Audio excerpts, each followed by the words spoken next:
ভাবুন তো পৃথিবীতে এমন একটি জায়গা আছে যেখানে পুরো এভারেস্ট পাহাড় ডুবিয়ে দিলেও তার উপরে প্রায় 2 কিলোমিটার পানি থাকবে, আর সেই জায়গায় সূর্যের আলো পৌঁছায় না। কেমন হবে যদি আজ আমরা পৃথিবীর সবচেয়ে গভীর, সবচেয়ে অন্ধকার এবং সবচেয়ে রহস্যময় জায়গার ভাউচাল ভ্রমণ করি। এই জায়গার নাম মারিয়ানা ট্রেঞ্চ, এমন একটি সমুদ্রখাত যেখানে এখন পর্যন্ত খুব অল্প সংখ্যক মানুষই পৌঁছাতে পেরেছেন। তাহলে চলুন জেনে নেওয়া যাক এই বিস্ময়কর জায়গার অজানা কিছু তথ্য।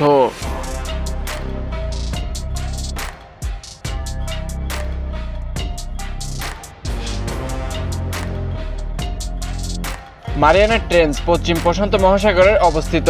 এর সবচেয়ে গভীর অংশের নাম চ্যালেঞ্জার ড্রিপ। এর গভীরতা প্রায় 11,000 কিলোমিটার। এত গভীরে সূর্যের কোনো আলো পৌঁছায় না, চারদিকে শুধু ঘন অন্ধকার। তাই এখানে বসবাসকারী প্রাণীগুলো অন্যরকম। কেউ স্বচ্ছ, কেউ নিজের শরীর থেকেই আলো তৈরি করতে পারে। আবার কিছু প্রাণী এতটাই অদ্ভুত যে প্রথম দেখলে মনে হবে যেন অন্য গ্রহের প্রাণী। আরো অবাক করা বিষয় হলো এত গভীরে পানির চাপ এত বেশি যে একজন মানুষ বা সাধারণ সাবমেরিন যেখানে এক মুহূর্ত টিকে থাকতে পারবে না। বিজ্ঞানীদের তৈরি বিশেষ সাবমিসল ছাড়া যেখানে নামা প্রায় অসম্ভব।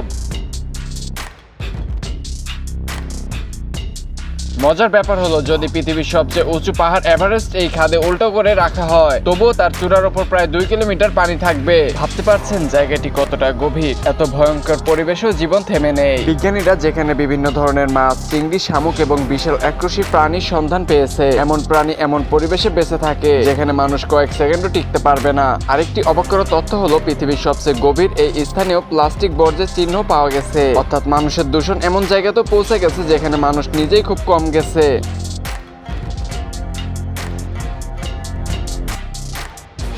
আজও বিজ্ঞানীরা মনে করেন মারিয়ানা ট্রেঞ্চের অনেক রহস্য অজানা রয়ে গেছে। সমুদ্রের এই গভীরে এমন অনেক প্রাণী বা তথ্য লুকিয়ে থাকতে পারে যেগুলো সম্পর্কে আমরা এখনো কিছুই জানি না। পৃথিবীর সবচেয়ে গভীর এই রহস্যময় স্থান আমাদের মনে করিয়ে দেয় আমরা যে গ্রহে বাস করি তার অনেক কিছুই এখনো অজানাই রয়ে গেছে। ভিডিওটি ভালো লাগলে লাইক দিন, শেয়ার করে দিন আপনার বন্ধুদের কাছে। আর এমন আরো অজানা ও অবাক করা তথ্যের ভিডিও পেতে চ্যানেলটি সাবস্ক্রাইব করে বেল বাটনে ক্লিক করে রাখুন। দেখা হবে নতুন আরো একটি ভিডিওতে। সে পর্যন্ত সবাই ভালো থাকবেন।